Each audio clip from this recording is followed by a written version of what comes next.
안녕하세요. 저는 두 아이들과 함께 지방에서 홀로 생활을 해나가고 있는 40대 초반의 돌싱녀입니다. 다른 사람들처럼 저도 남편과 시댁의 횡포에 가까운 괴롭힘으로 이혼을 하게 된 사람입니다. 사실 저에게 결혼은 환상이 아닌 현실이었어요. 다들 젊을 때는 결혼에 대한 막연한 환상이라는 게 있잖아요. 그러나 저에게는 결혼이 놀랄 만큼 현실적인 거였어요. 생활력 없는 아버지와 매번 돈을 벌기 위해 온갖 굳은 일을 다 하는 엄마를 보고 자란 제가 환상을 갖는 게 더 웃긴 일이긴 했죠. 엄마는 아버지와 이혼하고 경제적으로 더 윤택해진 사람이었습니다. 일찌감치 아버지와 이혼한 엄마는 일을 하며 돈을 모았고 저를 번듯한 회사에 취직시켜줄 만큼 저에게 다 쏟아부으셨어요. 그러다 보니 저는 돈 쓰는 게 어려웠어요. 돈 관리하는 것도 어려웠고요. 저 같은 사람은 모을 줄만 알지 쓰는 건 관리를 잘 못하겠더라고요. 그러다 보니 아예 안 쓰는 방법을 선택하죠. 아니면 무조건 싼 걸 선택하거나. 그런데 연애를 하면서 그 선이 조금씩 무너지더라고요. 살 때는 사야 했고 또 사랑하는 만큼 주고 싶은 마음도 생기고. 그러던 차에 남편을 만나 연애를 하는 도중에 남편의 생활력 있는 모습에 결혼을 결심하게 됐어요. 솔직한 말로 그것만으로도 저는 친정아버지가 보여준 지옥 같은 가난함은 보지 않을 거라는 희망이 있었거든요. 집은 둘이서 집값의 반을 나눠서 내서 샀고 남편이 공동 명의로 하자고 해서 그렇게 하기로 했어요. 그리고 저는 그런 남편의 마음 씀씀이에 고마워서 혼수를 다 해갔죠. 남편과 저는 평범한 회사원으로 일하는 맞벌이였는데 저는 일을 그만두고 싶은 마음이 요만큼도 없었거든요. 그래서 결혼 전 남편에게 그 점을 정확하게 말했고 남편은 그걸 들어주기로 했어요. 그렇게 결혼을 하고 남편과 저는 경제권을 반만 합치기로 했어요. 이것도 남편의 생각이었어요.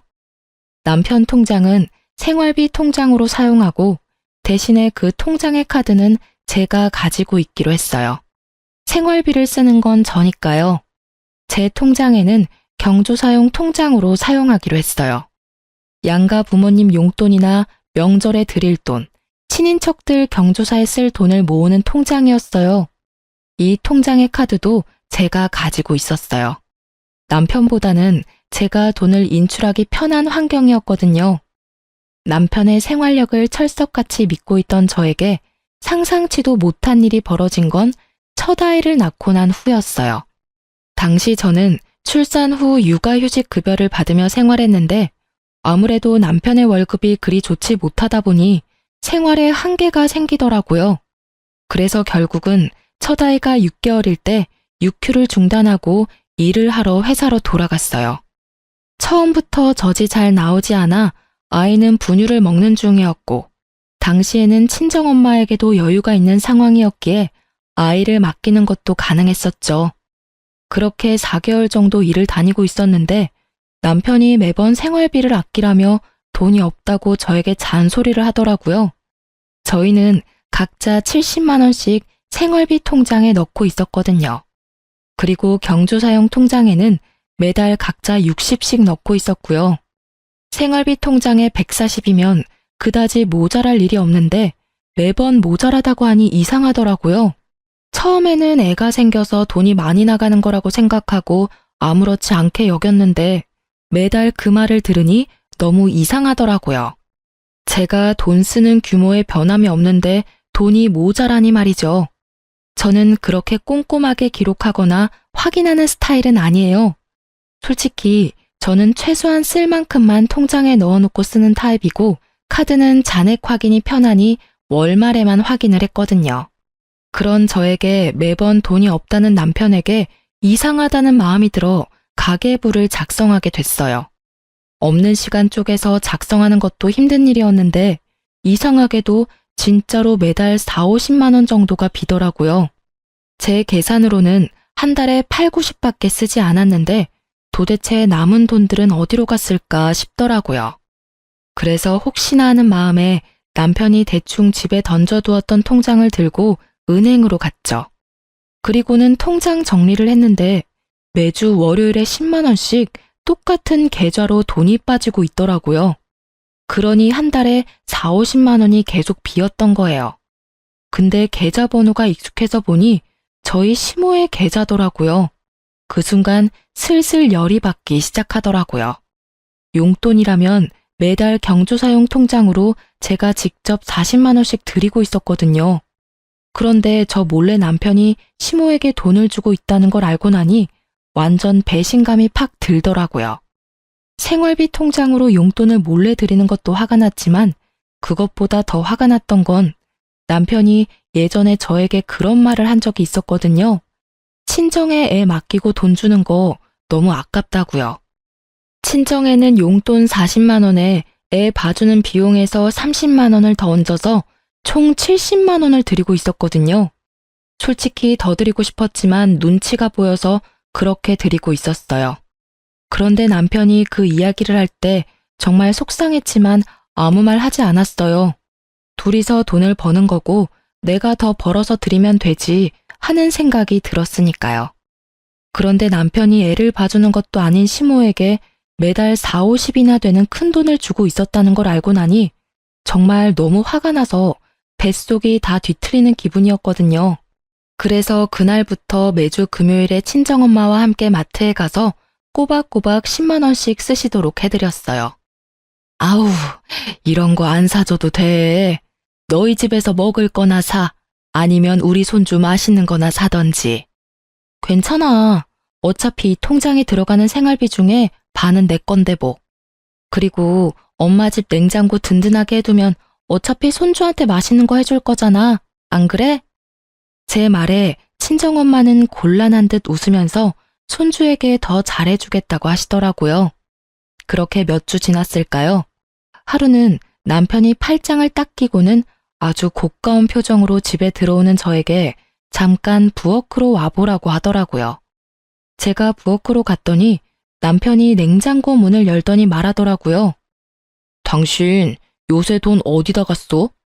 분명히 마트에서 장을 본 건 맞는데 왜 냉장고에 음식이 하나도 없는 거야? 당신 혹시 두 집 살림 차렸어? 남편의 물음에 저는 천연덕스럽게 말해줬어요. 아, 그거? 우리 엄마네 장 볼 때 쓴 거야. 어차피 애 봐주는 것도 고맙고 애가 거기서 먹고 자고 다 하는데 엄마네 집 냉장고 차 있으면 우리 애한테 좋은 일 아니겠어? 네가 왜 친정집 살림을 대신 살아줘? 우리 생활비 카드를 왜 당신이 마음대로 친정에다 갖다 써? 그리고 장모님께는 우리가 매달 용돈에 애 봐주는 돈도 드리잖아. 그거면 됐지. 뭘 그렇게 더 해드리고 싶어서 안달이 난 건데? 그러다 우리 집 거덜나면 네가 책임질 거야? 생각이 있는 거야, 없는 거야? 가만 보면 너도 생각이 없는 여자야. 누가 생각이 없는데? 내가 생각이 없는 거면 너도 생각이 없는 거겠지. 네가 시댁 살림 살아주는 것 같길래 나도 친정 살림 살아준 건데 뭐 잘못됐어? 꼬박꼬박 월요일마다 10만 원씩 보내고 있는 거 내가 모를 줄 알았냐? 너는 생각이 있는 거야, 없는 거야?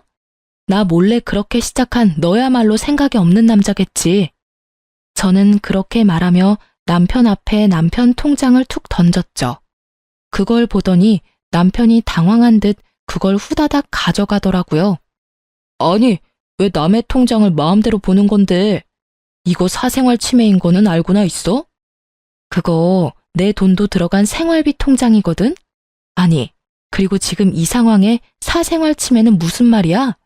여기서는 어머님한테 왜 돈을 보냈는지부터 말해야 되는 거 아니야? 나야 당연히 어머님이 필요한 게 있다고 해서 드린 거지. 나도 마찬가지야. 우리 엄마가 필요한 걸 사드린 것뿐이라고. 그런데 네가 잘못한 게 뭔지 알아? 생활비 통장에 돈 마음대로 써놓고는 나더러 돈 아끼라고 잔소리했다는 거야. 그리고 너 우리 엄마한테 주는 돈도 아깝다고 했었지? 애도 안 봐주는 어머님께 뭐가 필요했었는지는 모르겠는데 준 건 상관없어. 이미 줬으니까. 근데 너는 네 엄마한테 주는 건 괜찮고 나는 우리 엄마한테 주면 안 된다는 고약한 심보는 도대체 어디에서 나온 거야? 아니, 생각을 해보라고. 당신 친정에 이미 돈을 70만 원이나 드리고 있잖아. 그 돈이면 충분하지. 그 이상으로 또 뭘 사드릴 게 있다는 거냐고. 그래? 그럼 자, 네가 한번 봐. 우리 엄마가 마트에서 뭘 샀나? 저는 친정엄마와 함께 마트에 가서 산 영수증 내역을 보여줬어요. 각종 식재료와 영유아를 위한 간식, 그리고 아이를 키우는 데 필요한 잡화들이었어요. 특히 식재료는 다짐 육이나 새우살가리, 이유식을 시작하는 우리 아이를 위한 물건들 뿐이었어요. 뭘 샀는지 이제 눈에 보여? 우리 엄마는 그 돈도 아깝다고 손주한테 해줄 것들만 다 골라서 샀어. 근데 네가 어머니께 드린 돈으로 어머니는 뭘 샀을까? 모르긴 몰라도 우리 집이나 아이에게 도움되는 건 아니었나 보네. 우리 엄마는 애를 봐주니 돈을 받아가는 건데 당신 엄마는 애도 안 봐주는데 무슨 돈을 그렇게 많이 받아가? 왜? 애 보는 건 노동이 아닌 것 같아? 처갓집에 돈 주는 건 뭐든 다 아까워? 아니, 엄마가 요새 힘들어서 돈 좀 붙여달라고 해서 드린 거야. 그거 하나가 이렇게 너한테 잔소리 들을 일이야? 아니, 그리고 시댁에 좀 더 드릴 수도 있는 거지. 왜 이렇게 사람이 못돼 처먹었어? 너야말로 심보 고약한 거 알아? 그래, 네 엄마한테 네가 돈 주는 거 상관없어. 근데 그런 건 생활비 통장이 아니라 네 개인 돈으로 줬어야지. 최소한 네가 나한테 말을 한마디라도 했거나 네가 펑크낸 통장을 나한테 책임지라며 잔소리만 하지 않았어도 내가 이렇게 고약해지지는 않았겠지. 그리고 내가 고약한 거면 너는 적반하장인 거지. 화는 내가 내야 하는데 네가 왜 화를 내? 어이가 없어서 진짜. 결국 소리 한 번 지르지 않던 제가 소리를 꽥 지르고 나서야 남편의 변명과도 같은 자기 합리화는 사그라들었습니다. 지가 당할 재간이 없겠죠. 계속 논점을 흐리려고 했지만 결국 저를 속이고 시모에게 돈을 계속 준 건 사실이잖아요. 결국 그 뒤로 생활비 통장에서는 돈이 따로 나가지는 않더라고요. 저는 남편이 개인적으로 시모에게 돈을 좀 더 드리고 있나 보다 싶었는데 그건 또 아니었더라고요. 다음 주 월요일에 저한테 시모가 전화가 왔거든요. 예, 너 용돈을 이렇게 갑자기 줄이면 어떡하니? 네? 제가요? 저는 매달 꼬박꼬박 40만 원씩 드리고 있는데요. 아니, 그거 말고 매주 10만 원씩 주던 거, 그거 왜 안 주는 거야? 네가 아들한테 뭐라고 한 거 맞지? 어머님, 그건 줄인 게 아니라 원래대로 돌아간 거예요. 뭘 원래대로 돌아간 거야? 아니, 너 친정에는 70만 원씩 준다더니 왜 나한테는 그것만 줘? 너 나 차별하니? 시자 달린 건 다 꼴도 보기 싫고 그래? 어머님, 친정어머니는 애를 봐주고 계셔서 드리고 있는 거고요. 만약 어머님이 애 봐주실 마음이 있으시면 그 돈 더 드릴게요. 야, 이 막대 먹은 년아. 어디서 사람을 엿먹이려고. 애를 보는 건 너희 엄마가 한가하니까 보는 게 당연한 거지. 나처럼 바쁜 사람이 애를 어떻게 봐? 그리고 늙은 시모한테 맡겨서 너는 마음이 좋냐? 잠시만요. 남편 바꿔드릴 테니 남편하고 이야기하세요. 저한테 말씀하셔도 제가 해드릴 수 있는 건 없거든요. 저는 험해지는 시모 말에 질려서 남편에게 전화기를 넘겼어요. 그래, 아들아. 아니, 매주 주던 돈을 끊으면 나는 생활을 어떻게 하니, 응? 여기저기 쓸 때도 많고 갈 때도 많은데 이렇게 갑자기 끊는 법이 어딨어? 어머니, 죄송해요. 저희가 많이 쪼들려서 드릴 돈이 많이 없어요. 이해하시고. 야, 너까지 이럴 거야? 내가 널 어떻게 키웠는데 네가 나한테 이런 대접을 해? 내가 분명히 너희 처갓집에 들어가는 것보다 더 달라고 말했잖아. 욕심 좀 그만 부리세요, 어머니. 돈이 없는데 그럼 빚내서라도 드려요? 아들 빚쟁이 만들고 싶으신 거냐고요. 사정이 그렇게 됐으니까 어머니가 이해하고 좀 넘어가시라고요. 결국 남편의 큰 소리에 시모가 깜짝 놀랐는지 더 이상 돈을 내달라고는 하지 않더라고요. 그리고 그 이후로 생활비 통장은 매달 영수증으로 지출을 확인하게 됐죠. 이때의 일로 모든 게 다 잘 된 거라고 생각했는데 시모와 남편의 대환장 파티는 이때가 시작이었더라고요. 그 후로 거의 1년이 다 지났을 무렵인데 친정엄마가 손가락 골절로 입원하게 됐었죠.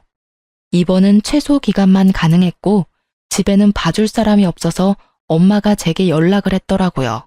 예, 퇴원하라는데 팔이 아직 마음대로 되지는 않어. 우리 집에 잠깐만이라도 와서 도와주면 안 될까? 재활 시작하면 서서히 돌아온다는데 나이가 있어서 금방 좋아지지는 않는 데서 반찬만 좀 해주면 다른 건 엄마가 다 할 수 있는데. 저는 엄마의 상황이 딱해서 남편에게 살짝 물어봤죠. 우리 엄마 손가락 골절로 힘든데 우리 집에서 당분간만 보살펴드려도 될까? 집에는 아무도 없고 오래된 집이라 이것저것 집안일도 힘들고 길어봐야 3, 4개월인데 그 전에 좋아지면 금방 돌아가실 수도 있거든. 뭐? 왜 우리 집에 장모님을 모셔? 절대 안 돼. 솔직히 나 모르는 사람 집에 와 있는 거 진짜 신경 쓰이거든? 일하는 것도 힘든데 집에 와서까지 마음 써야 돼? 정 필요하면 간병인을 구하면 되잖아. 남편의 그 말에 엄청 서운했어요. 게다가 모르는 사람이라니 어떻게 장모가 모르는 사람이 될 수 있나요? 그렇지만 지친 남편의 마음도 이해하기로 하고 간병인을 구했어요. 그런데 생각보다 간병인 비용이 많이 나오더라고요. 어머니가 실비보험이 없어서 모든 수술비와 입원비를 그대로 내야 해서 돈이 많이 쪼들렸어요. 그 상황에 간병인을 쓰니 생돈이 거저 깨지더라고요. 그때는 집 안팎으로 일이 많아 돈이 많이 깨졌던 시기라 제가 개인적으로 모아놓은 목돈도 많이 없었거든요. 그래서 남편에게 부탁했거든요. 미안한데 우리 엄마 병원비랑 간병비가 생각보다 많이 나올 것 같은데 돈 좀 빌려주면 안 될까? 나도 돈 없는데. 그리고 그걸 왜 내가 내야 해? 당신 엄마니까 당신이 알아서 해야지. 어디 우리 엄마 아프다고 내가 당신한테 돈 달라고 한 적 있어? 아니, 빌려달라는 거고 곧 갚을 거라는데 왜 이렇게 정색이야? 싫으면 됐어. 진짜 뭐 이런 놈하고 결혼을 했는지. 생활력 있는 남잔 줄 알았는데 그게 아니라 지 실속만 차리는 놈이었네. 내가 바보 멍청이지. 아휴. 제 말에도 남편은 아랑곳하지 않더라고요. 솔직히 이때 이미 남편에 대한 정이 뚝 떨어졌어요. 그래도 뱃속에 있는 둘째 생각하며 버티자 싶었거든요. 아빠 없는 애 만들고 싶지 않았으니까요. 그래도 이혼에 대해서는 꾸준하게 생각하고 있긴 했어요. 볼 때마다 짜증이 났으니까요. 그런데 이 와중에 추석 때가 다 돼서 시부가 돌아가셨어요. 상을 치르고 뭐다 좋았는데 갑자기 그 이후로 시모가 계속 합가를 요구하더라고요. 처음에는 은근한 말투였어요. 여기 경치가 참 좋다. 이런 데서 살면 얼마나 좋겠냐. 뭐 이런 말들요. 그런데 시간이 좀 지나니 아주 직설적으로 말하더라고요. 죽을 때는 아들 곁에서 죽고 싶다고요. 그 이야기를 들으면서도 저는 남편이 설마 합가에 찬성하지는 않을 거라고 생각했어요.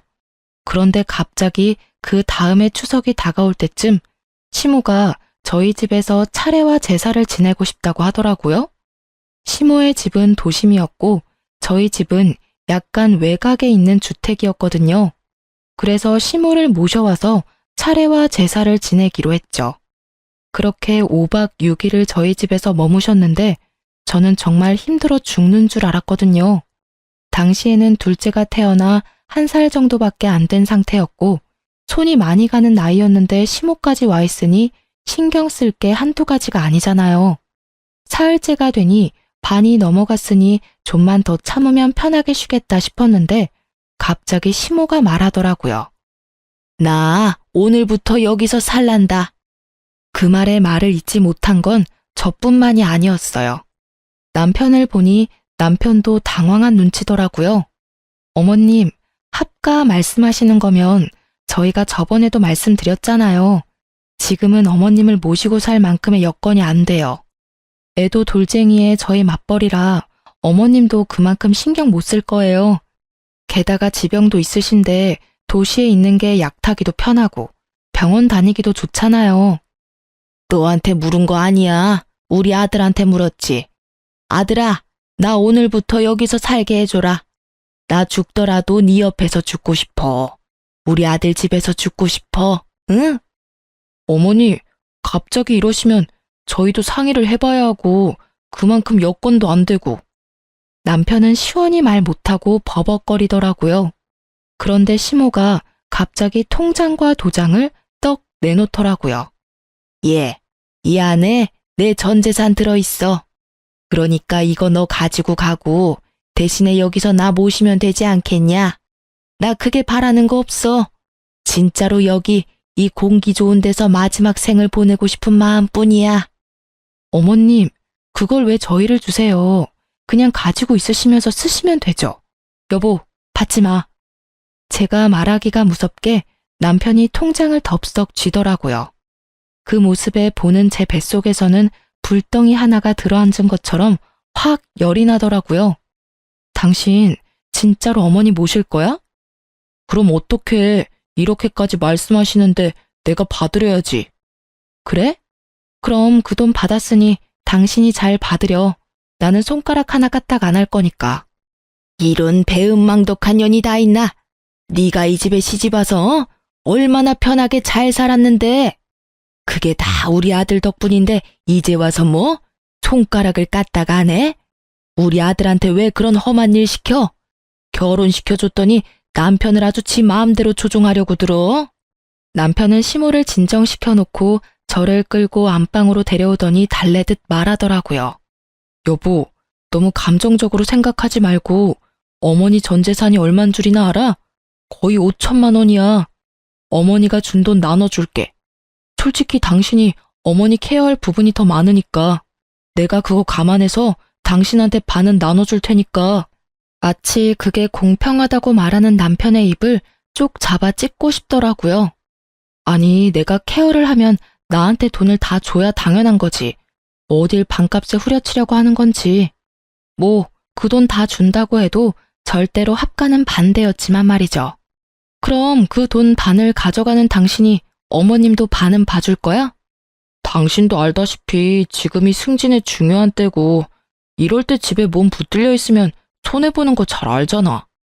못하겠다는 말을 이리도 요란스럽게 둘러서 말하다니 저는 남편을 쏘아봤죠. 못한다는 말을 정성스럽게도 하네. 아니, 당신 말고 내 생각도 좀 해봐. 나 일 안 하면 생활비 빠듯한 거 한눈에 봐도 훤하고. 애를 둘이나 그것도 둘째는 돌 막 지난 상태잖아. 손이 얼마나 많이 가는데 지금 이 상황에 내가 시어머니 시집살이까지 해야겠어? 어머님 몸이 안 좋으신 것도 아니고 사지 멀쩡하고 정신도 영롱하신데 왜 우리가 어머니를 돌봐야 하냐고. 여유가 있어도 합가를 할까 말까 하는구만. 이렇게까지 사람을 한개 끝까지 몰아넣고 시키고 싶어? 당신 힘든 건 잘 알지. 그치만 어머니도 생각이 있어서 그런 말씀 꺼내신 걸 거고. 남편이 머리를 벅벅 긁더니 한 가지 확인을 하더라고요. 명절 동안은 괜찮은 거지? 명절 동안만은 봐드릴 수 있어. 하지만 그 이상 원하면 난 못해. 이번 명절 끝나면 당신이 어머니 집에 데려다 주던지 아님 당신이 어머님 댁 가서 모시며 살던지 그건 당신한테 맡길게. 결국 시모의 그 말 때문에 남은 명절 연휴는 그야말로 가시방석이 따로 없었어요. 시모는 시모대로 빈정이 상했는지 밥을 차려도 네가 해준 밥은 안 먹겠다며 생떼 부리고 작은 방에 주무시라고 이불 펴고 불 넣어드렸더니 다 필요 없고 아들이랑 같이 자겠다며 저를 아예 안방에서 내치시고는 안방에 자리하고 누우시더라고요. 참자 그렇게 저에게 되뇌이며 조금만 참으면 끝이라는 생각하니 곧 마지막 날이 됐죠. 그런데 말이죠. 그 명절 마지막 날 갑자기 시모가 중내사내하며 온몸이 아프다고 난리를 치며 119를 부르시더라고요. 남편이 본인이 차로 데리고 가겠다며 시모의 폰을 빼앗았는데 시모는 그걸 도로 빼앗아서는 기어이 119에 신고를 하더라고요. 아니, 데려다 주겠다는데 왜 저렇게 구급차를 요구했나 싶었는데 나중에 다 속셈이 있더라고요. 애가 있어서 남편만 보호자로 보내려고 했는데 구급차에 보호자가 있어야 할 것 같더라고요. 그러면서 병원까지 가는 건 상관없는데 올 때는 차도 없이 어떻게 오냐고 묻더라고요. 결국 어쩔 수 없이 남편이 애들 둘 태워 차를 몰고 제가 시모와 함께 구급차를 탔죠. 그리고 그 안에서는 또 총극이 벌어졌죠. 어머님, 현재 어디가 가장 아프세요? 아유, 선생님, 온몸이 다 아프고 나이가 먹어서 그런가 눈도 잘 안 보이고 그래요. 제가 다니는 대학병원이 있는데 꼭 그쪽으로 가주세요. 구급차에서 지정해서 병원으로 가시는 건 좀 힘듭니다. 아픈 곳을 정확히 말씀해 주시면 저희가 그에 맞는 병원으로 이송해 드릴 테니. 아유, 그러지 말고 제가 가는 병원으로 좀 가주세요. 거기가 어디냐면. 어머님, 바쁘신 분들 힘들게 하지 마시고 아픈 곳이 어딘지 말씀해 주세요. 넌 가만히 있어, 이 못된 년아. 네가 하는 말 나는 절대로 안 들을 거야. 네가 뭔데 우리 아들 집에 못 있게 해? 나는 절대로 너 못 믿어. 네가 하는 말 하나부터 열까지 다 안 들어. 너 같은 걸 며느리라고 생각한 적 한 번도 없으니 당장 이혼해. 결국 시모는 가는 내내 저를 욕할 뿐 끝까지 아픈 곳이 어딘지 말해주지 않았습니다. 결국 그 귀한 구급차는 어머님이 다니던 병원에 어머님과 저를 내려다 주었죠. 뒤이어온 남편은 뒷좌석에 잠자는 아이들과 함께 있었고 저는 보호자로 시모의 검사에 동행했어요. 그런데 결국 마지막에 모든 검사가 끝나고 의사 선생님이 어이없다는 듯이 말하더라고요. 어머님 연세 이 정도면 굉장히 정정하신 겁니다. 천식 때문에 배가 안 좋긴 하지만 그 정도로 심각한 상태도 아니고요. 검사상으로는 나쁜 곳이 한 군데도 없는데요. 아이고 선생님, 제가 한두 군데만 아픈 게 아니에요. 숨을 못 쉰다니까요. 조금만 걸어도 숨이 쌕쌕거리고 이 정도면 요양을 해야 할 정도 아닌가요? 아니면 입원이라도. 아니요, 지금 너무 정정하세요. 요양원도 등급이 안 돼서 못 들어가실 것 같은데 천식 말고는 다른 지병도 크게 없으시고 일단 통증약은 처방해 드릴 테니 집에 돌아가세요. 입원하실 필요 없어요. 결국 나가지 않고 입원과 요양을 요한다는 이야기를 듣고 싶었던 시모는 뒤에서 기다리는 환자들 때문에 간호사와 저에게 끌려 나올 수밖에 없었죠. 정말 어찌나 부끄럽던지 결국은 너무 화가 나고 어이가 없어진 저는 수납을 위해 시모를 대기석에 앉혀두고 남편에게 돌아왔어요. 어떻게 됐어? 어머니 어디가 많이 안 좋아? 의사 선생님 말로는 너무 건강하시다는데? 당신이 봐야 했어. 의사 선생님이 나가라는데도 붙들고는 자기 아프니 입원이나 요양이 필요하다며 자기 입으로 막 말하시는데 진짜 어머님 쇼하는 거 너무 하시는 거 아니야? 어떻게 아프지도 않으면서 병원까지 와서 이러실 수가 있어. 구급차 안에서도 나한테 막말을 하시는데 아 진짜 너무 힘들다 힘들어. 야, 너는 무슨 말을 그딴 식으로밖에 못해. 솔직한 말로 며느리가 시어머니 모시는 게 그렇게 어려운 일이야? 남들은 다들 나서서 잘만 한다는데 너만 왜 유별나게 굴어? 너 정말 모질다. 엄마가 너더러 못됐다고 한 말 틀린 거 하나 없네. 그래, 나 못됐어. 근데 그렇게 치면 너도 똑같지 않아? 우리 엄마 아파서 집에 모시자고 할 때 너 얼굴에 완전 정색하면서 거절했던 거 기억 안 나? 게다가 돈을 달라는 것도 아니고 엄마 간병비로 돈 좀 빌려달랬더니 그것도 칼같이 거절하고. 너는 내가 천치 바보인 줄 알지? 그런 거는 애저녁에 까먹고 아무 생각 없이 해실거리는 년처럼 보이지? 그런 거는 절대 안 잊어버리거든? 그때 네가 했던 말 그대로 돌려줄게. 모시기 싫으니까 간병인 써. 얼마 안 하잖아.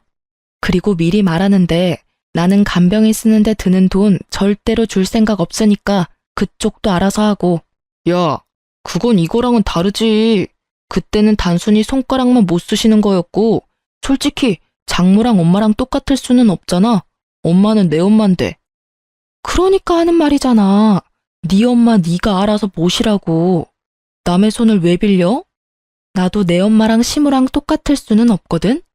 게다가 구급차 안에서 막말을 그렇게 하는데 구급대원이 참으로 불쌍하게 나를 보더라. 네가 말했듯이 시모도 나한테는 가족 아니야. 그러잖아도 마음이 한껏 상해 있었는데 남편의 말들을 들으니 딱 한 대 패주고 싶더라고요. 합가하고 싶으면 해. 대신 이혼 서류 작성하면 돼. 쉽지? 막 나가는 거냐? 좋아, 이혼해. 누가 무서워? 솔직히 네가 어딜 가서 나 같은 남자를 만나? 나니까 네가 하는 말 다 들어줬던 거지.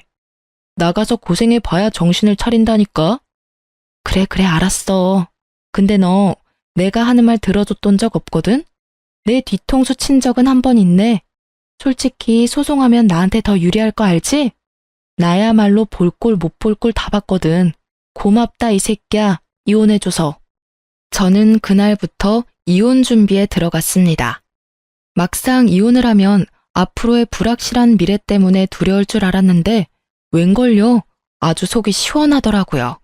앞으로 저 얼굴 안 보고 살아도 될 생각을 하니 10년 묵었던 채증이 다 내려가는 느낌이었죠.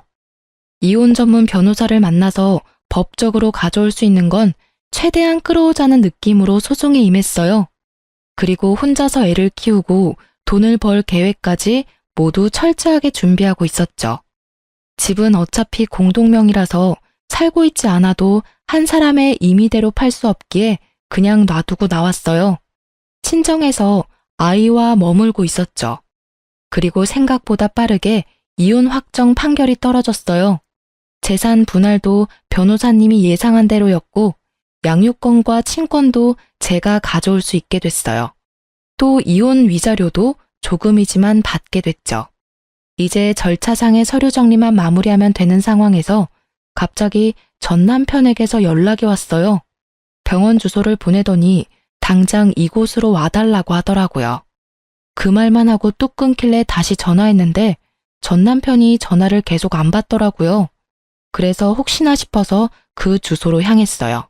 그곳에 갔더니 전 남편이 무척이나 초조한 얼굴로 저를 기다리고 있더라고요. 여기까지 왜 부른 건데? 나 바쁘니까 용건만 간단히 해줘. 갑자기 불러낸 건 미안해. 우리 엄마가 갑자기 쓰러져서 지금 입원해 계시거든. 아직 우리 이혼 서류 마무리 안 됐는데 당신이 아직까지는 며느리잖아. 그래서 당신이 당분간 간병을 좀 해줬으면 싶은데. 어머님처럼 지병이 있는 사람은 도시에 있는 게 낫다고 내가 말했잖아. 내 말 허투루 듣고 어머니 돈에 눈이 멀어서 모시겠다고 집에 데려온 당신 잘못이니까 당신이 알아서 어머님 간병해. 왜 엄한 사람한테 간병하라 마라 하는 건데? 그리고 엄밀히 따지면 이혼 소송이라 판결 확정되면 이혼 효력 발생하는 거거든? 우리 완전 남남이니 나한테 이런 짓 시키지 마. 아주 쓸데없는 잔머리만 돌아가가지고는 사람을 요리조리 써먹으려고 환장을 했네. 그럼 어머니가 준 돈 당신한테 다 줄 테니까 어떻게 간병만이라도 좀 해줘. 나도 일하러 가야 하는데 봐줄 사람이 하나도 없어. 간병인 쓰려니 너무 비싸고. 결국 또 자기 실속만 차리려고 간병인도 쓰지 않겠다는 남편을 보며 저는 코웃음을 쳤어요. 아니, 억만금을 줘도 모시기 싫거든? 뭐 정이라는 게 눈꽃만큼이라도 남아있어야 간병을 하지. 당신은 내가 저번에 구급차 안에서 어머님한테 어떤 말 들었는지 모르지? 나 못 믿으니 나더러 당신이랑 헤어지라고 하더라. 아주 악에 받쳐가지고는. 너를 며느리로 생각한 적 단 한 번도 없다는데 며느리로 생각하지도 않는 내가 간병해주길 바라시지는 않을 거 아냐? 그러니 당신이 알아서 하는 게 맞지. 제발, 그러면 예정을 봐서라도 애들 아빠인 나를 봐서라도 좀 모셔줘, 응? 돈 아끼지 말고 어머님 돈 팍팍 써. 이러라고 물려주신 돈일 거 아니야? 그리고 우리 재산 분할해서 집도 나눠야 되니까 빠른 시일 내에 생각해서 알려줘. 집을 팔고 반으로 나눌 건지 집 가격의 절반을 나한테 주고 그 집을 가지고 갈 건지. 아, 그리고 양육비는 제대로 보내줘. 안 보내주면 또 소송할 거야? 저는 그렇게 말하고 남편을 놔두고 떠났죠. 이미 남남인데 어쩜 이렇게 뻔뻔하게 지 원하는 것만 부탁하는 모습을 보니 다시금 이혼 잘했다는 생각이 들더라고요. 나중에 지인을 통해 알아보니 시모가 뇌출혈이었다고 하더라고요. 결국 외곽에서 병원까지 시간이 걸렸던 바람에 편마비로 오랫동안 치료를 받아야 한다고 하더라고요. 차라리 남편이 시모와 함께 시모 집에 있었다면 더 빨리 도착해서 예후가 좋았을 텐데 말이죠. 아들 집이 뭐 그리 중요하다고 굳이 거기 있겠다고 고집을 부려선 이런 상황을 만들었는지 원. 전 남편의 연락은 그때 이후로 없었어요. 그런데 2년 정도 지났을까? 전 남편이 양육비를 안 보냈더라고요. 일단 연락을 남겼는데 도통 통화가 안 되더라고요. 그래서 전 남편 회사에 직접 전화해서 물었더니 저녁에 다른 일 하나 더 뛴다고 바쁘다고 했다는 모양이에요. 알고 보니 투잡을 뛰고 있었더라고요. 저는 이해가 안 갔죠. 아니, 시모가 통장에 넣어둔 그 돈들로 병원비는 충당이 됐을 텐데 말이에요. 의아하게 생각하던 그때 전 남편이 만나서 이야기하자며 저를 부르더라고요. 목소리가 완전 힘없이 기어가는 모양새라 거절하려다 나가기로 했어요. 그렇게 만난 남편의 얼굴은 아주 눈뜨고 볼 수 없을 만큼 푹 상해 있었습니다. 뭘 하면 이 단시간에 이렇게 늙을 수 있는지 모를 정도로요. 회사 전화했다면서? 응. 근데 도대체 투잡을 왜 하는 거야? 그만큼 돈이 없어? 연차 어느 정도 돼서 월급 늘었을 텐데? 혹시 어머님이 주신 통장에 비밀번호 몰라서 못 쓰는 거야? 아, 그 통장 진짜 말도 마. 내가 완전 어머니한테 뒤통수 제대로 맞았어. 그게 무슨 소리야? 5천만 원 있었다며. 통장에 찍혀있던 돈이 가짜였어. 나는 틀림없이 5천만 원을 받거든? 그런데 어머니 입원하고 병원비 내려고 통장에 돈 뽑으러 왔는데 500만 원을 뽑으려는데 인출이 안 되더라고. 잔액이 모자라다고. 그걸 보고 놀라서 통장 정리했더니 안에 꼴랑 200만 원 좀 넘게 들어있더라고. 아버지 돌아가시고 가지고 있던 돈 다 쓰셨어. 그 5천만 원은 일부러 그 이후로 통장 정리를 안 한 거였고. 전 남편의 말에 저는 입을 떡하니 벌리고 들을 수밖에 없었어요. 알고 보니 시모가 남편에게 거짓말을 한 거였더라고요. 합가를 하고 싶었는데 며느리는 합가에 결사반대고 아들놈도 지한테 이득이 되지 않으면 얄짤없을 거라는 걸 알고는 일부러 5천만 원의 통장 정리하고 그 뒤로 정리를 하지 않은 거였더라고요. 돈 없으면 자기 아들이 안 받아줄 걸 예상을 한 거죠. 어머님은 무슨 배짱으로 그렇게 하신 거래? 아니, 막말로 어머님이 아프면 당신이 모시지 못할 것도 아닌데. 합가하고 나면 어차피 자기를 버리지도 못할 거니 그냥 그대로 눌러 살 작정이었다고 하더라고. 머리털 나고 이렇게 사기당해본 게 처음이라. 아들 성격 잘 알고 있으셨네? 어차피 당신 그 돈 없으면 합가 안 할 생각이었잖아. 안 그래? 그 돈에 눈이 멀어서 합가했으면 진짜 당신 나한테 욕 오지게 얻어먹고 탈탈 털렸을 텐데. 그 꼴 안 봐서 다행이긴 하다, 내 입장에서는. 그랬겠지. 아, 그때 당신이 하는 말을 들었어야 했는데 그 5천만 원이 그때는 왜 그렇게 아까웠는지 몰라. 결국은 봐. 늘어나는 병원비에 양육비가 감당이 안 돼서 저녁에 대리나 뛰고 있고 편안한 집도 사라지고 따뜻한 밥도 이제는 없어. 저기, 나 정말로 반성 많이 했거든. 이런 이야기 꺼내는 것도 미안하긴 한데 나랑 재결합할 생각은 없어? 나는 당신한테 정말로 미안함을 많이 느끼고 있어. 우리 애들도 보고 싶고.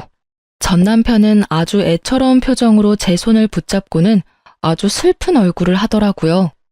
저는 제 손을 잡은 전 남편의 손을 매몰차게 뿌리쳤어요. 사람 고쳐 쓰는 거 아니라는 옛말 하나 틀린 거 없네. 나는 당신이 변했다고 다시 믿는 것 자체가 어려운 사람이야. 당신이 지금 나한테 미안해서 재결합하자는 거 아니잖아. 딱 봐도 당신 상황이 힘드니 재결합하자고 하는 게 너무 눈에 보이거든. 내가 시어머니 간병해주고 재정적으로 도움이 됐으면 하는 거 맞지? 내가 친절하게 말해줄게. 헛된 기대 그만하고 양육비나 제대로 보내. 그 말 하려고 당신 부름에 응한 거거든? 양육비 꼬박꼬박 보냈으면 당신한테 연락도 안 했을 거야.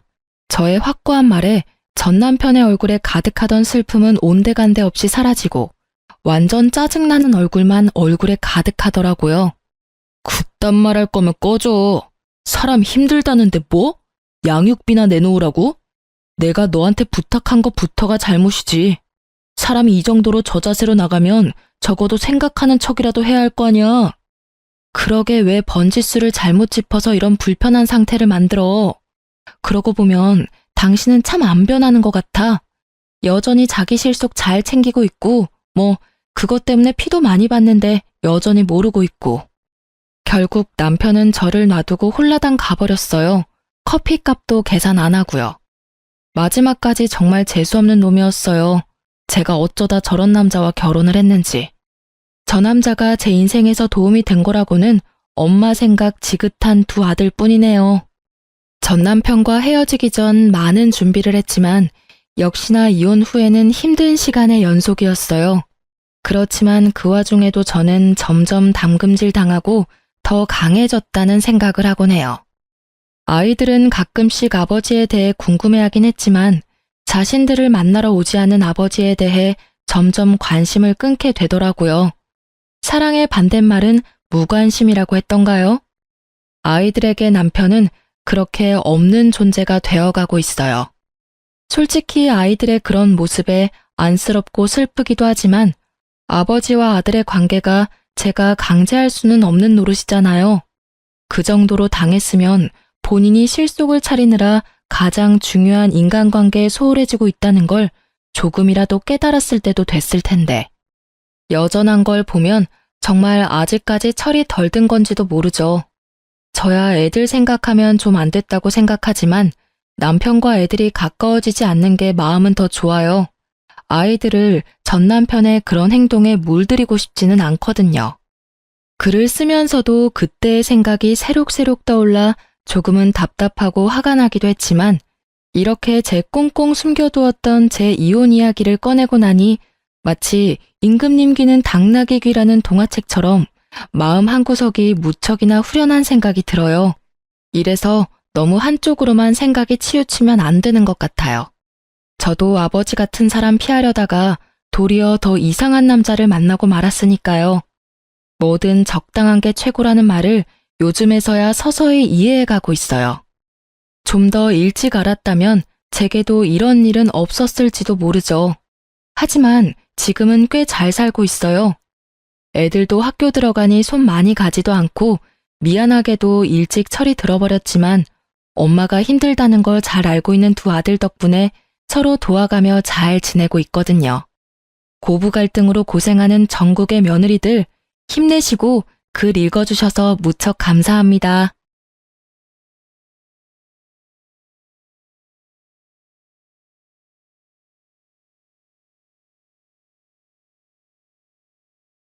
안녕하세요. 매번 눈으로 보기만 하다가 글을 쓰는 건 처음이라 어색하네요. 저는 몇 년 전부터 시모와 연을 끊고 지내고 있는 30대 후반의 여성입니다. 남편도 마찬가지로 시모와는 연을 끊고 저희 부모님을 모시며 살고 있는데요. 저와 남편이 당한 시댁 식구들의 어이없는 행동을 여기서라도 이야기하고 한풀이라도 해볼 생각으로 글을 올리게 됐어요. 남편은 저보다 4살이 많고 공기업에 다니고 있어요. 그리고 저는 간호조무사로 어릴 때 남편을 만나 여태껏 금슬 좋게 지내고 있죠. 그런 남편도 시댁에서는 사형제 중 막내예요. 위로 나이차 많이 나는 형님들이 셋이나 있고 지금 70대 중반이니까요. 결혼 전에는 남편이 애지중지 오냐오냐 컸다고 생각했는데 막상 시댁에 와보니 정반대였어요. 늦둥이라 가장 사랑받을 법한데도 집에서는 남편만 오면 냉랭한 분위기가 흐르고는 했거든요. 그런 남편이지만 시부에게만은 애정을 듬뿍 받았어요. 시부가 매번 하는 말이 막내가 자기 어렸을 때와 똑 닮았다고 항상 말씀하셨거든요. 아마 그 탓에 남편에게 애정이 더 깊으셨던 것 같아요. 시부가 정정할 때는 그나마 괜찮았지만 노환과 지병으로 병원에 입원하고 나니 집안은 점점 남편과 저에게는 가시밭 같은 곳이 되어버렸어요. 그런 집안 분위기 때문에 남편은 처갓집에 좀 더 정을 붙이더라고요. 저희야 환영할 만한 분위기였죠. 딸만 둘이 저희 집에서 친정 부모님이 의지하는 사람은 남편이었거든요. 저는 남편 생각에 소소한 일로 남편 부르지 말라고 했지만 남편은 자기에게 의지해주는 부모님의 행동을 기분 좋게 여기더라고요. 그러면서 집에서 내놓은 자식 같은데 여기서는 진짜 자식 같다고, 어른들이 의지하면 인정받는 기분이 들어서 너무 좋다고, 그러니까 소소한 일에도 불러주시는 거 좋다고 했어요. 정말 착한 남편이지 않아요? 제가 봐도 이렇게 착한 사람 드물어요. 그런데 이런 사람에게 시댁 식구들이 어떻게 행동했는지 정말 제3자인 제가 보더라도 남편의 형님들은 하나같이 욕심과 이기심으로 똘똘 뭉친 사람들이었어요. 물론 당해보니 더 확실하게 말할 수 있는 거긴 하지만요. 게다가 나이도 우리보다 훨씬 많아서 같이 있어도 이야기가 전혀 통하지 않았어요. 그리고 그런 아주버님을 믿고 의지하는 건 시모가 더 심했죠. 남편이 뭐라 말해도 전혀 듣지를 않더라고요. 그래도 이해하려 했어요. 나이 드신 어른들이시고 생각하는 게 우리와는 좀 다를 수 있으니까요. 그렇게 시모와 시댁을 이해해보려 애쓰던 우리에게 그 사건이 일어난 건 결혼 후 3년이 채 되지 않았을 무렵이었어요. 저는 결혼 후에 시모와 형님들 뒤를 쫓아다니며 여기저기 시댁 친척 경조사에 자주 참석하곤 했어요. 워낙 친인척이 많은 집이라 결혼할 때도 깜짝 놀랐는데 여기서는 가족들끼리는 또 자주 챙기더라고요. 그런데 하루는 시댁 친척 결혼식에 참석했는데 시모가 들고 온 핸드백 때문에 주변에서 수군거리는 걸 봤어요. 제가 보니 시모 가방이 다 해져서 너덜너덜해졌더라고요. 그걸 모르고 착용하고 계신 걸 보니 마음이 안 좋더라고요. 그렇다고 당장 제가 뭐라 할 수 있는 분위기도 아니었고요. 그래서 큰맘 먹고 300만 원 좀 넘는 명품 가방을 선물해드리게 됐어요. 물론 남편과 상의를 하고 사드린 거라 남편도 무척 좋아했거든요. 그런데 가방을 선물했을 때는 기뻐하는 얼굴이 있었는데 그 다음에 갔을 때는 기분이 안 좋아 보이더라고요. 그때도 친척 모임이었는데 시모가 제가 선물한 가방을 사용하지 않았더라고요. 그날 모임이 끝나고 시댁으로 함께 돌아가게 됐는데 제가 시모에게 조심스럽게 물었어요. 어머님, 혹시 제가 선물한 가방은 마음에 안 드세요? 조심스러운 제 물음에 시모가 고개를 돌려 저를 쳐다보는데 그 눈이 은은하게 돌아있는 걸 발견했죠. 뭔가 이상하다 싶었는데 그때 시모가 한마디 던지더라고요. 네 눈에는 내가 그렇게 없어 보였니? 네? 그게 무슨 말씀이세요? 정말로 저는 이 말을 바로 이해하지 못했어요. 왜냐고요? 저로서는 생각해 본 적도 없는 거였으니까요. 뭐가 없어 보였길래 그런 소리를 하신 걸까 싶었는데 뒤에 하는 말이 더 어이없더라고요.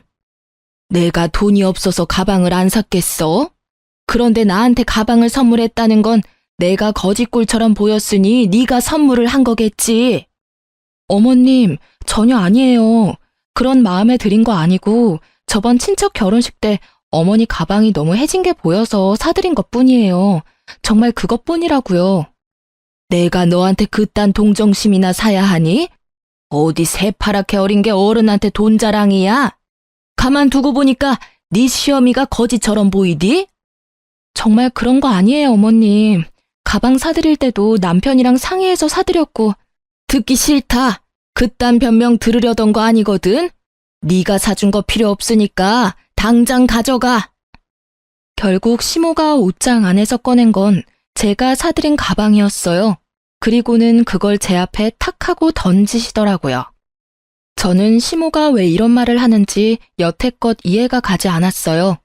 한숨을 쉬며 가방을 주섬주섬 줍는데 이상하더라고요. 제가 사준 가방의 짝퉁이더라고요. 저는 가짜 가방에 살짝 당황해서 시모에게 물었죠. 어머님, 혹시 가방 누구한테 빌려주신 적 있으세요? 빌려줬으면 왜? 네가 그걸 왜 신경 써? 이거 제가 드린 가방이 아닌데요. 제 말에 놀란 건 시모였어요.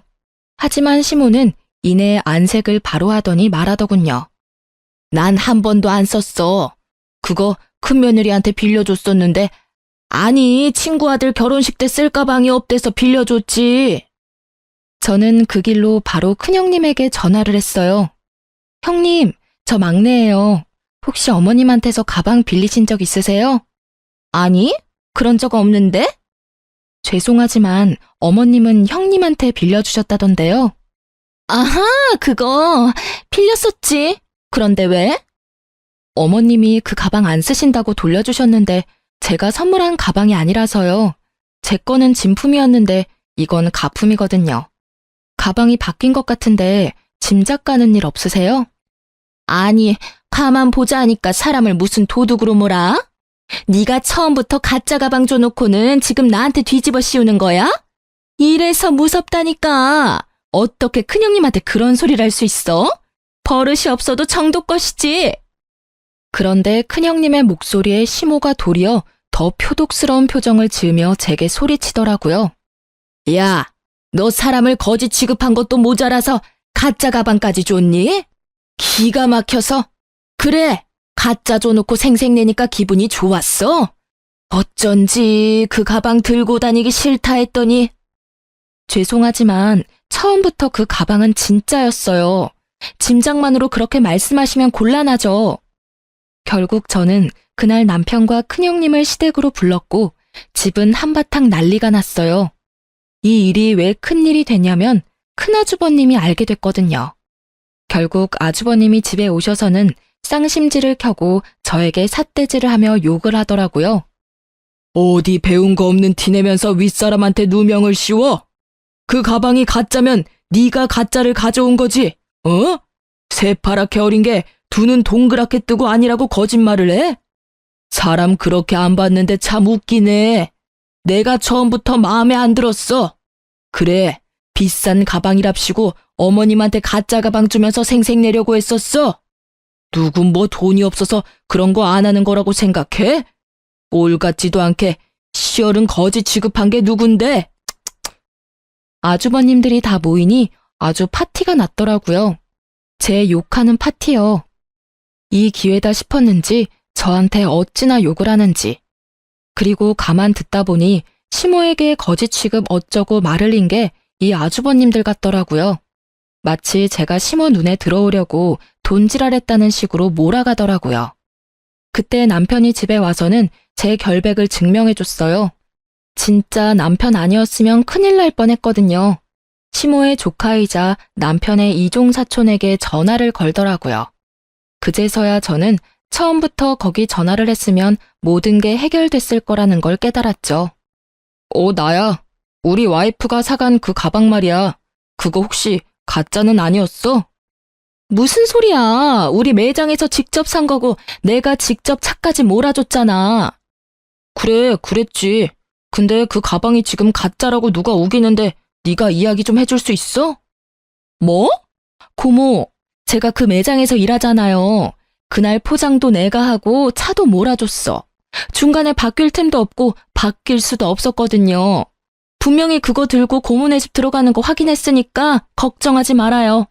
글쎄 며느리가 얼마나 마음씨가 고운지 색깔부터 디자인까지 꼼꼼하게 확인하고 사갔다니까요. 그럼 며느리 요새 구하기 힘든 거 아시죠?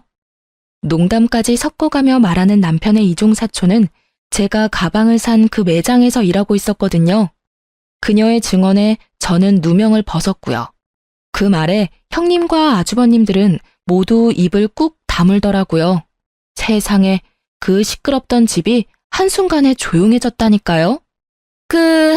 내가 가만 생각해보니까 그날 바빠서 바로 못 갖다 드렸고 나중에 갖다 드리는 과정에 집에 있는 비슷한 가방이랑 헷갈렸나 봐. 큰형님이 그렇게 인정을 했어요.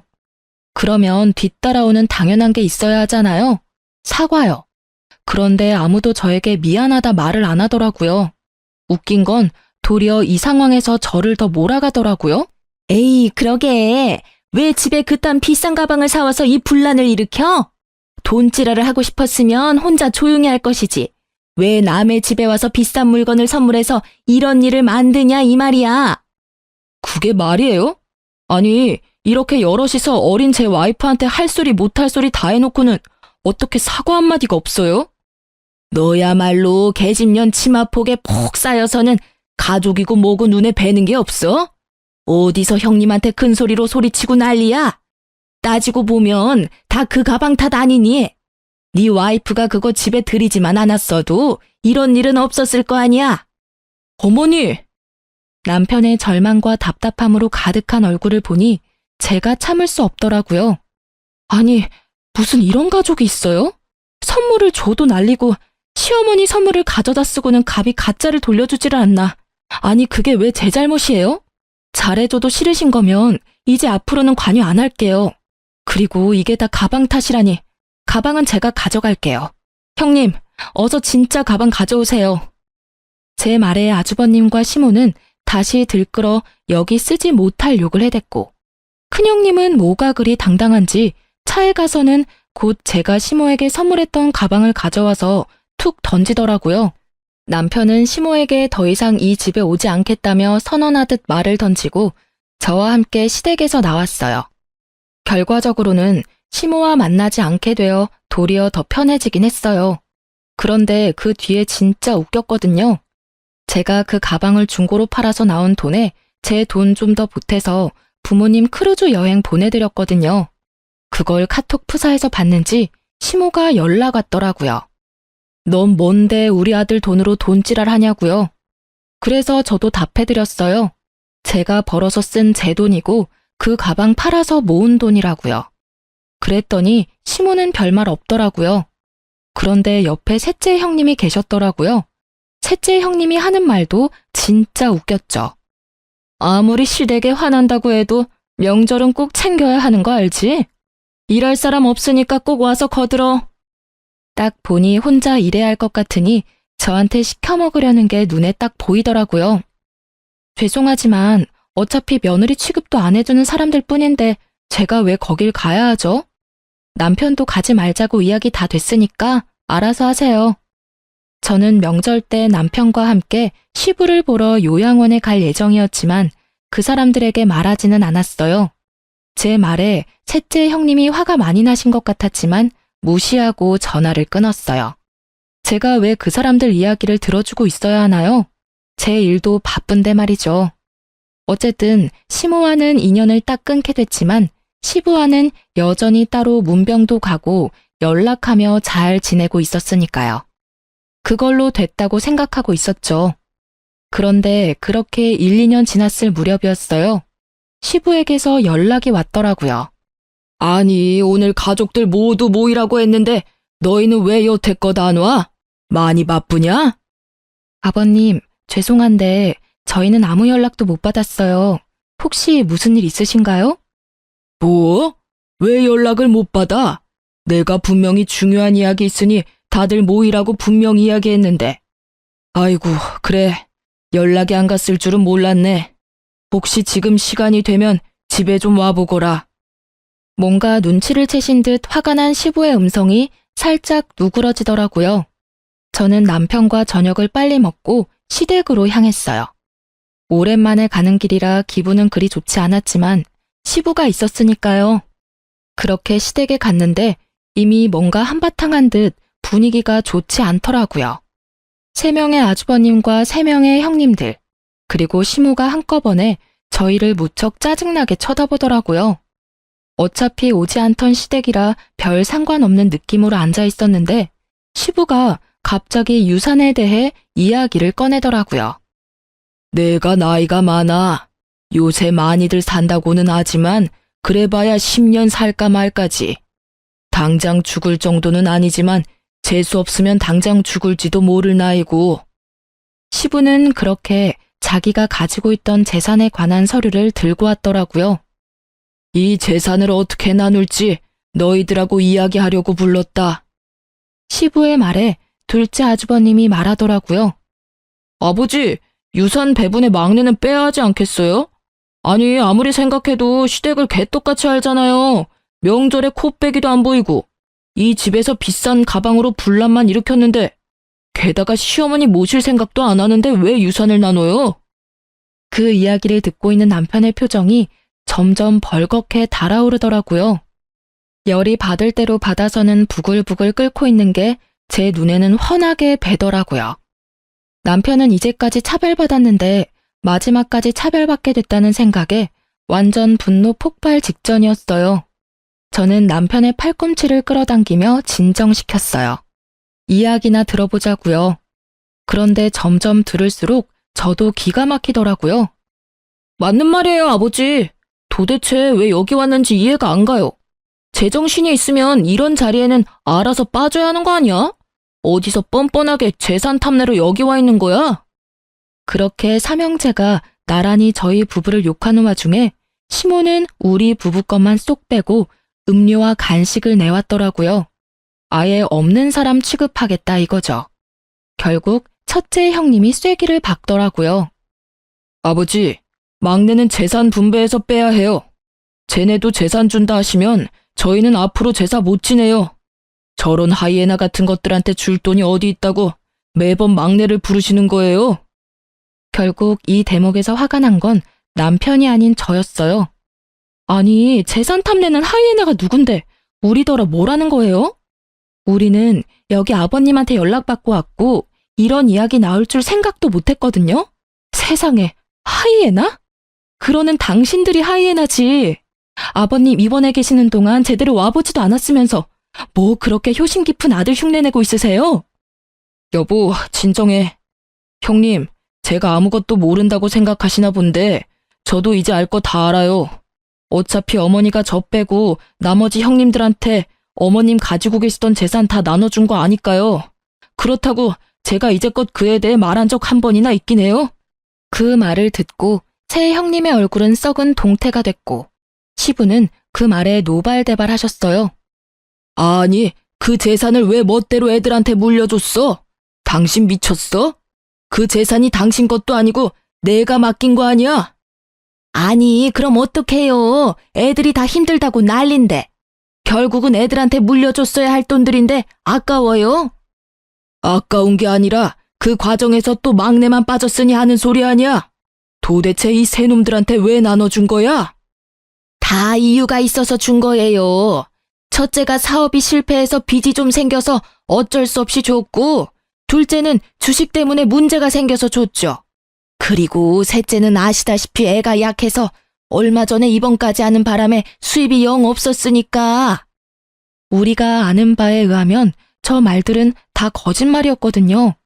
형님의 사업은 적자를 달리고 있긴 하지만 여전히 잘 돌아가고 있었고, 둘째 형님은 주식이 아니라 비트코인을 하느라 빚을 지기는 했지만 시모가 준 돈으로 또 비트코인을 해서 그 돈마저 다 말아먹었거든요. 그리고 셋째 형님은 아픈 데가 없어요. 싹 다 거짓말이었던 거죠. 솔직히 연락하며 지내지는 않아도 형제간이니 이래저래 소문들이 흘러들어올 수밖에 없거든요.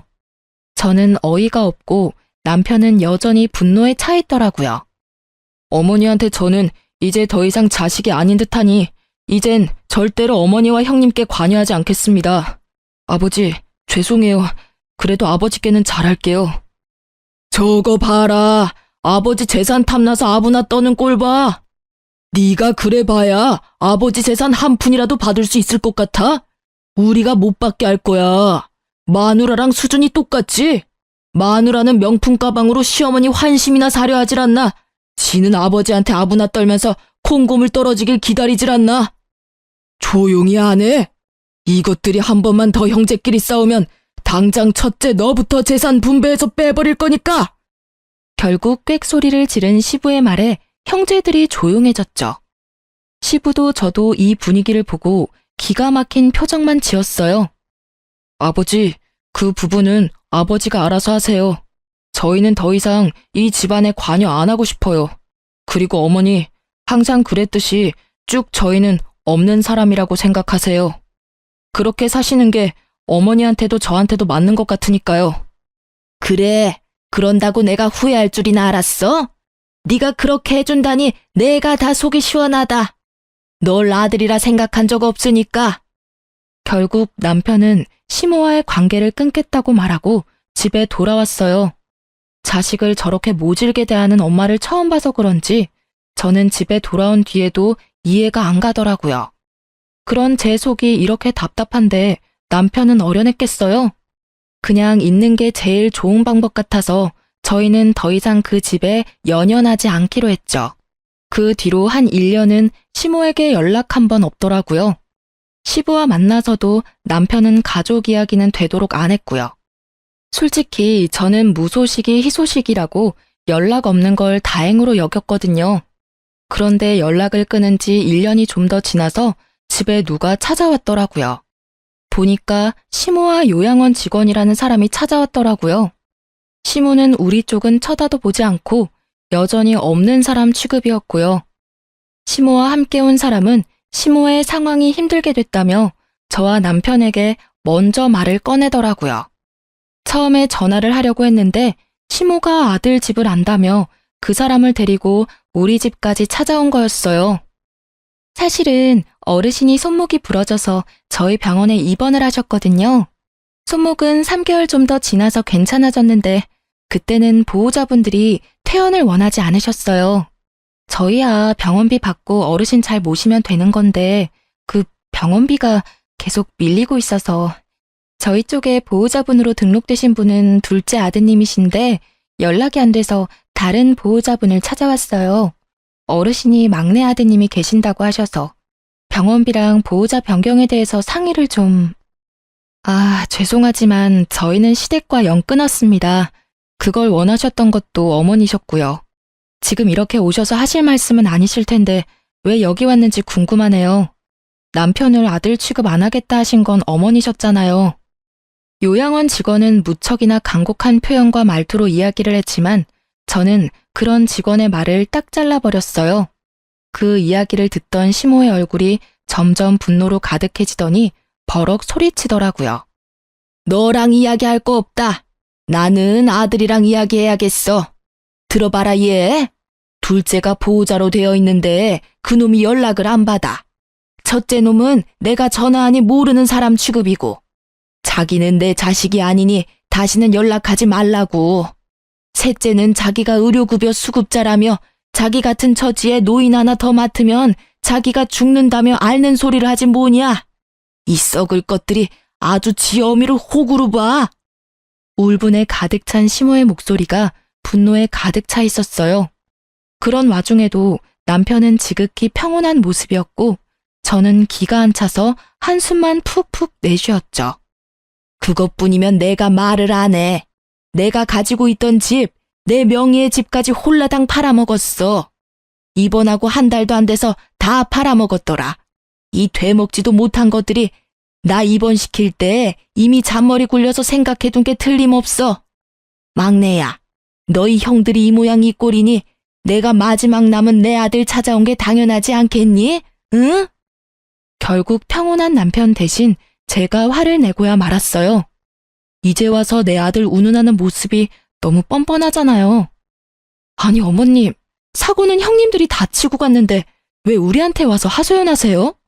아주버님들이 연락이 안 되면 형님들께 연락해 보시던가요. 그때 어머님이 이 사람 없는 사람 취급하셨을 때 이미 저희들과의 인연은 끊겼다고요. 좋다고 꺼지라고 한 게 어머님이셨거든요. 그런데 왜 저희가 형님들이 싼 똥을 치워야 하냐고요. 너, 또 네가 문제야. 네가 내 아들 옆에서 아들한테 우리 사이를 이간질한 탓에 이렇게 우리 사이가 벌어진 거 아니냐. 막내한테 내가 잘해주지 못했다고 천륜이 그렇게 쉽게 끊기는 게 아니다. 엄연히 내가 먹고 입히고 재워줬으니 아들이 엄마를 책임져야지. 그게 인간의 도리가 아니냐. 인간의 도리를 운운하면서 그 아들을 차별하고 내친 건 기억도 안 나는가 보더라고요. 언제부터 아들 취급했다고 이런 식으로 막무가내로 구는지. 이렇게 밀어붙이니 막을 방도가 없더라고요. 그 나쁜 놈의 새끼들은 인간 새끼들도 아니야. 내 재산 다 빼내갈 때는 간이며 쓸개며 다 빼줄 것처럼 굴더니 이제는 아예 생판 모르는 남 취급이야. 이제 더 이상 이 늙은 몸에서 빼갈 것 없으니 아예 정신 나간 치매 환자 취급이나 하고 나쁜 것들. 내가 그 돈을 지들한테 왜 줬는데? 진정하세요, 어머니. 일단은 제가 밀린 병원비는 내드릴게요. 그런데 저는 어머니 보호자는 못합니다. 지금 저희도 장인 장모님 모시고 있어서 어머니까지는 못 모셔요. 그러니까 형님들 중에 누구 하나한테 연락해서. 장인 장모는 모시면서 나를 못 모신다고? 그게 무슨 말이냐? 네가 내 아들인데 왜 네가 나를 안 모시고 저쪽 집안 사람들을 모시는 거야? 왜 네가 남의 부모를 모셔? 이 나쁜 년. 네가 내 아들 꼬셔서 너희 부모 모시도록 만든 거지? 이 여우 같은 년이 처음부터 내가 알아봤어. 제가 그런 짓을 왜 하겠어요? 어머님이 이런 상황을 만들었다는 걸 정말 모르시겠어요? 본인이 자초해놓고 이제 와서 저한테 책임 전가하시는 거잖아요. 우리가 왜 어머님하고 연 끊었는지 이제는 기억도 안 나시나 보네? 어머님이 얼씨구 좋다구나 하며 우리 내칠 때는 이런 미래를 생각도 안 하셨나 봐요. 이런 망할 년을 봤나? 네가 뭐라 해도 내 아들은 법적으로 내 자식이야. 그러니까 나를 부양해야 되는 것도 법적으로 정해져 있는 거지. 난 당연한 걸 요구하는 것뿐이라고. 그만 좀 하세요, 어머니. 어머니 재산을 형님들께 물려준 것도 서운하긴 했지만 그건 어머니 재산이니 제가 왈가왈부할 게 아니라는 걸 잘 알고 있어요.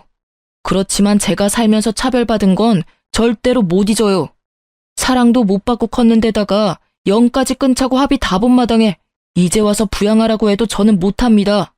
저는요, 어머니를 엄마라고 생각해 본 적 한 번도 없어요. 없는 자식 취급할 때는 이런 일 생각도 못 하셨겠죠. 어차피 저한테 주신 게 아무것도 없으니 많이 공들인 형님들한테나 가서 부양 이야기 꺼내세요. 저는 어머니하고 더 이상 엮일 생각 없으니까요. 너 이 은혜도 모르는 놈, 내가 키워준 은혜도 모르고 이제 와서 뒤통수를 때려? 은혜를 원수로 갚은 건 제가 아니라 형님들이죠. 형님들한테 재산 퍼주면서 부양하라고 이야기하셨을 거 아니에요. 그런데도 약속을 안 지킨 건 형님들이지 제가 아니라고요. 그리고 키워주셨다고 하는데 저를 키운 건 아버지였어요. 어머니는 매번 무슨 일이든 저를 빼놓고 형님들만 데리고 가고 형님들에게만 사주시고 형님들에게만 말 걸어주셨잖아요. 제가 어머니를 안 모시는 게 아니라 어머니가 저를 아들 취급 안 해서 부양 안 하는 거예요. 그리고 이쪽 처갓집 식구들은 저를 한 사람의 인간으로 자식으로 인정해주고 있기 때문에 제가 제 의지로 모시고 있는 겁니다. 한 번만 더 와이프한테 그런 식으로 말씀하시면 저도 용서 안 할 거예요. 밀린 병원비 내드리는 걸로 완전히 끝이라고 생각해 주세요. 아이고, 내가 잘못 살았네. 잘못 살았어.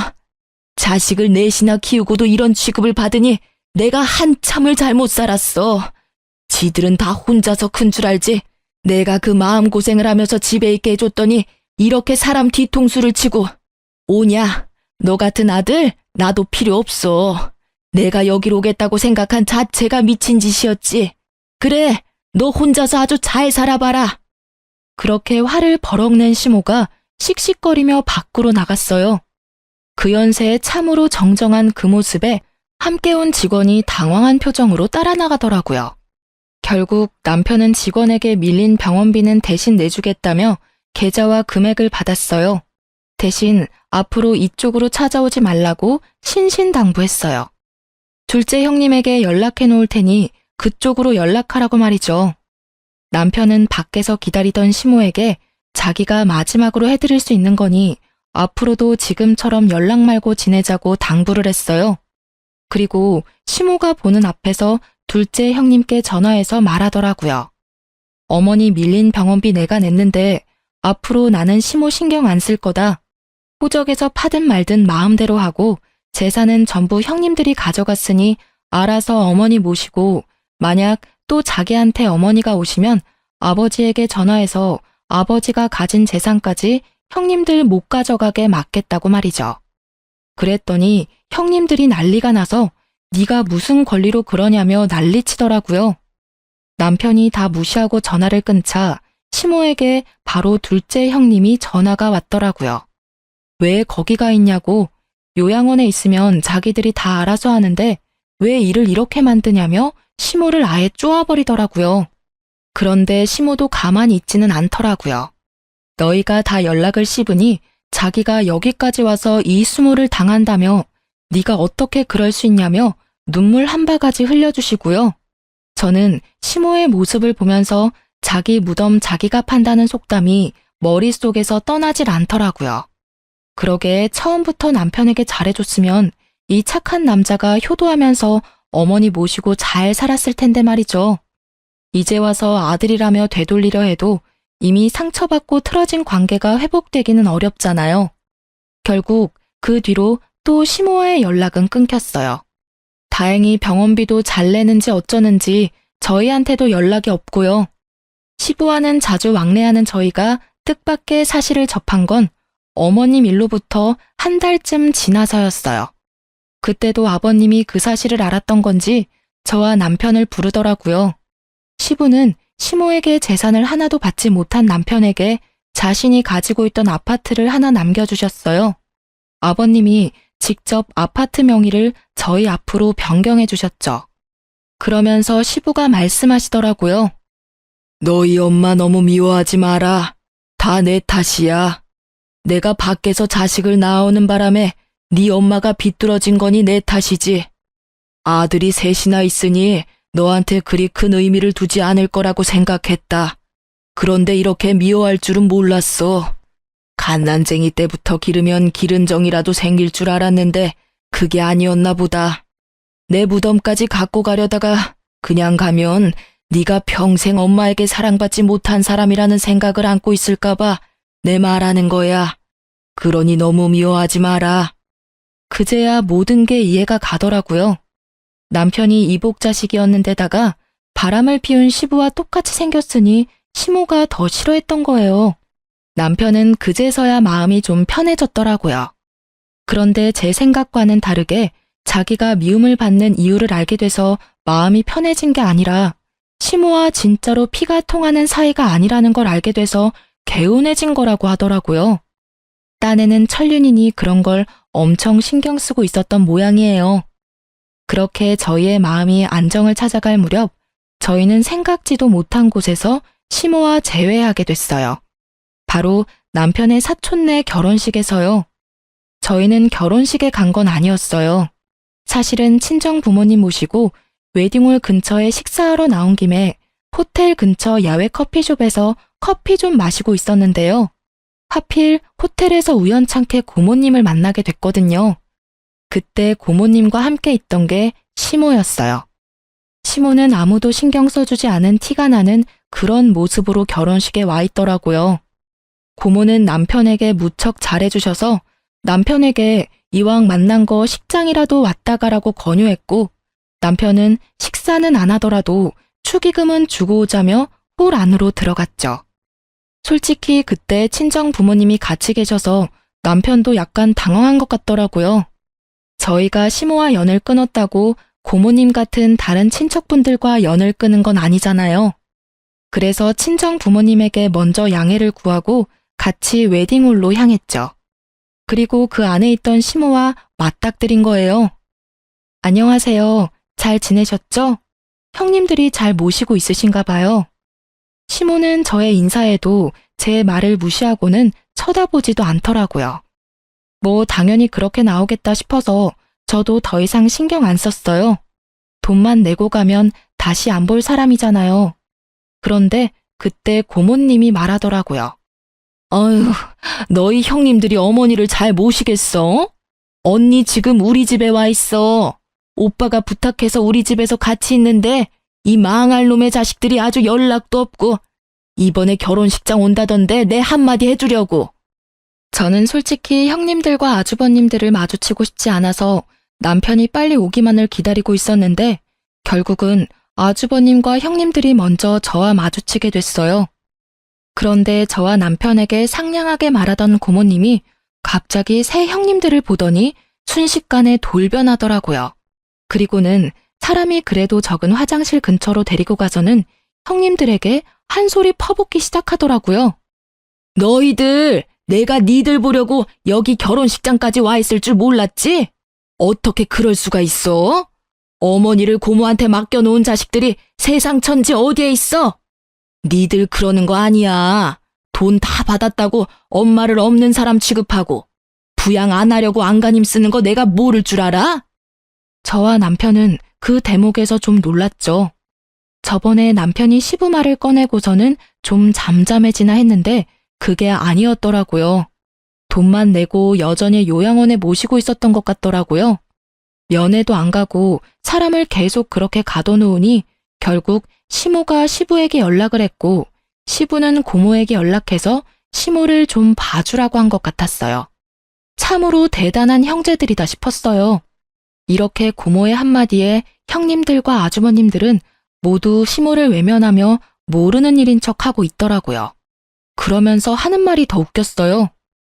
아니, 고모는 외부인이면서 남의 집안사에 왜 그리 간섭이에요? 엄마 모시고 있다고 그거 하나로 우리한테 이러시는 거면 크게 곤란하죠. 저희도 요양원에서 어머니 잘 모시고 있었는데 그걸 강제로 빼온 게 고모잖아요. 내가 빼왔어? 니들이 병원비 또 밀리는 바람에 내가 돈 내주고 내가 데려온 거지. 너희들 아버지가 나한테 부탁을 하더라. 너희 엄마가 너희들한테 얼마나 잘해줬는지 몰라서 이런 식으로 굴어? 그래서 어떻게 할 거니? 엄마 모실 거야 말 거야? 내가 모시면 나는 너희한테서 돈 다 받아낼 거니까 알아서 하고, 요양원에 맡길 거면 돈이라도 똑바로 내던가. 저희가 알아서 할 테니까 저희한테 넘기세요. 그러게 뭐하러 어머니 데려가셔서 사서 고생하시는 거예요? 그 말에 터진 건 고모님이 아니라 시모였어요. 야, 이 나쁜 놈아! 너 내가 너를 그렇게 키웠어? 어떻게 형제 셋이 나란히 나를 물먹일 수가 있어? 너희들 내가 연락할 때마다 바쁘다고 하면서 다른 형제들한테 전화하라며 미뤘지? 그리고 며느리들, 너희들도 마찬가지야.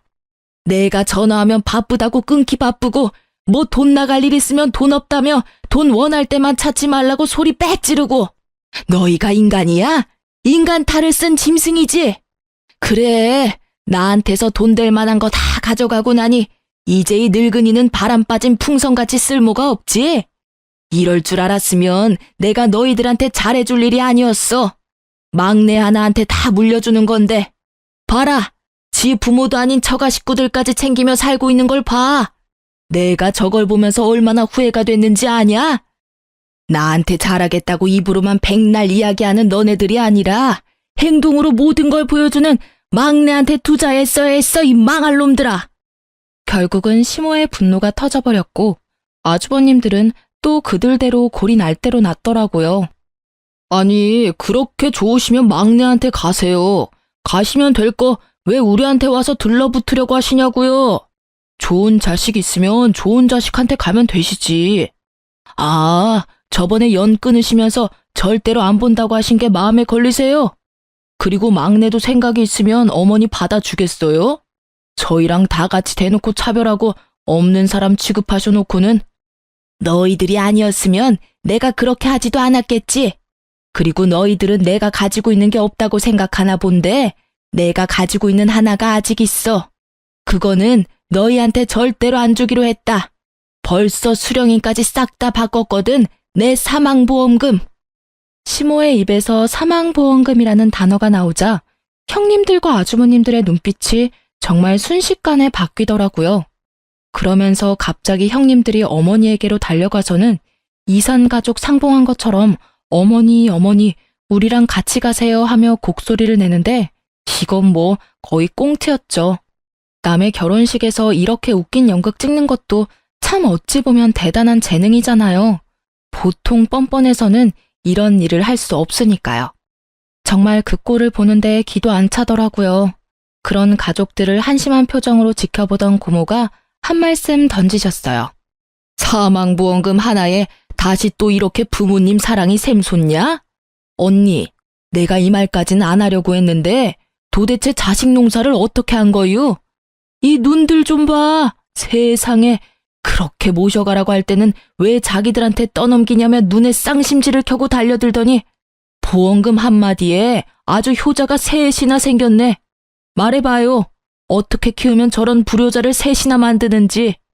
고모님의 빈정거림에 시모의 얼굴이 벌겋게 달아오르더라고요. 그럴 수밖에요. 그 사망보험금 단어 하나에 시모를 무시하고 이쪽 저쪽 보내기 바빴던 형제들이 아주 효자가 돼서 내가 모시네 너는 안 되네 하고 있으니 말이죠. 게다가 친척 결혼식이다 보니 남편 친척 사람들이 모두 모여있던 자리라 그 사람들의 눈을 완전히 피할 수는 없었거든요.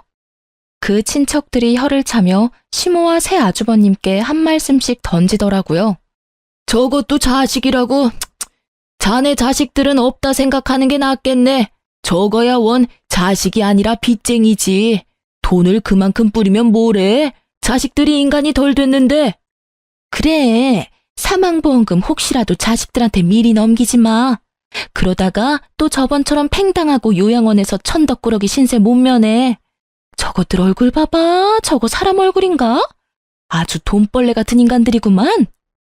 그 훈수두는 말에 시모의 수치스러움이 극에 달했고 결국 시모는 아주버님들에게 너희에게는 절대 안 준다며 소리를 꽥 지르고는 나가버리더라고요. 저희는 뭐 시모에게 보험금이 있든 없든 알 바 아니니까요. 그 사람들 일이니 그냥 구경했죠. 좋은 구경 잘했어요. 많은 사람들이 처음에는 우리 남편과 제 탓을 많이 했거든요. 그런데 이렇게 많은 친인척들 앞에서 우리가 잘못된 게 아니라는 걸 아주버님과 형님들이 몸소 알려주셔서 저희는 나쁜 사람에서 벗어났거든요. 그 뒤로 고모님과 연락이 돼서 소식을 들었는데 참으로 딱하고 웃기더라고요. 새 형님들이 눈에 불을 켜고 시모를 쫓아다닌대요. 셋이서 피 터지게 싸우는데 유산 나눠 가를 때보다 더하다고 해요. 시모는 그런 자식들의 모습에도 도리어 화가 더 난다고 하시더래요. 그럴 수밖에 없죠. 이제껏 무시하다 사망보험금 때문에 자기한테 잘해주다니. 물론 보험금 받을 때는 시모가 죽고 난 다음이지만 그 전에 수급자 변경하면 또 버림받을까봐 전전긍긍하고 있는 게 뻔하잖아요. 그런데 고모가 몰래 알려주시기를 시모에게는 사망보험금이 없대요. 사망보험금 이야기는 고모가 시모에게 이야기해준 거였고 시모가 그걸 이용하고 있다는 거더라고요. 그걸 모르는 형제들이 열심히 시모에게 돈을 쓰고 있으니 웃긴 꼴이죠. 저러다 사망보험금 없다는 걸 알고 나면 어떻게 행동할지 궁금하네요. 그러게 착한 막내 아들에게 잘 좀 해줬으면 평생 잘 모시고 살았을 일을. 본인 고생길을 본인이 알아서 가고 있는 게 참 딱하다며 고모님이 한탄하는 소리가 마음에 와닿더라고요. 저희 부부는 그런 싸움들에서 벗어나 친정 부모님들과 함께 여행도 다니며 진짜 가족다운 즐거움을 느끼고 살고 있어요. 시모와 아주버님들을 만나지 않으니 세상이 평화로워요. 남편은 결혼식에서 시모와 형님의 모습을 보고 하나도 변하지 않은 그들의 태도에 마음을 많이 놓았다고 해요. 그리고 저도 솔직히 그분들 덕택에 남편이 우리 부모님에게 많이 의지하고 또 의지되어줘서 고마운 상황이고요. 좋은 자식 내치고 하나같이 욕심 많고 이기심으로 똘똘 뭉친 자식들만 남긴 시모가 참으로 딱하지만 한편으로는 그런 행동이 저희 집에는 도움이 되어 다행이라는 생각도 듭니다. 제 사연이 생각보다 길었네요. 쓰다 보니 쌓인 것들을 풀어내느라 말이 길어진 것 같아요. 긴 글 읽어주셔서 고맙습니다.